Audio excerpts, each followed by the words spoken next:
It may all come down to tonight, though, in terms of this presidential race. Vice President Kamala Harris and former President Donald Trump now just hours away from what is likely to be their one and only presidential debate. Doug Luzader has more from Washington this morning on the stakes here and the strategies involved. Doug, good morning, sir.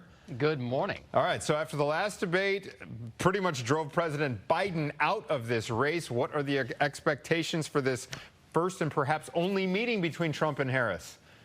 Yeah, it sounds redundant to say this, but look, the expectations are extremely high heading into this. This looks like it's going to be the only matchup.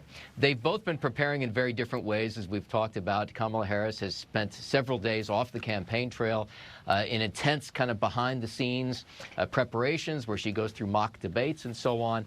Trump really hasn't been doing that. We don't know exactly what his preps have looked like, but they seem to be much less formal. He's continued campaign appearances and so on through this process. So they have different paths that brought them here. We'll see how those preps pay off tonight at the debate. Yeah, and let's talk about the state of the race as we go into this debate, where things stand in terms of polling and how much we can read into that. Well, a lot has been made of this New York Times poll that came out over the weekend, showing that the race was within 1 point. Trump was up 1 point, but that's clearly within the margin of error. So it's a jump ball right now nationally. And even the swing states are looking more and more like that, which would, if that poll's correct, and we're going to have to look at additional polling here to see if this is an outlier or if it is in fact indicative of a very tight race. If that's correct, it means that Harris's post-convention bump has kind of settled back down somewhat, and that we're in for not a long slog, but a short slog, I guess, here to the finish line, because there's not a whole lot of time, and this thing is razor tight. Doug, before we let you go, what issues do you think are going to be really taking center stage during this debate?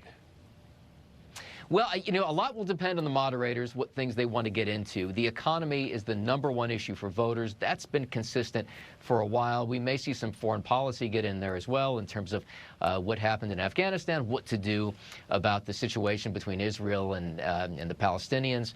So there's a lot to potentially get into here, and these are both candidates with kind of,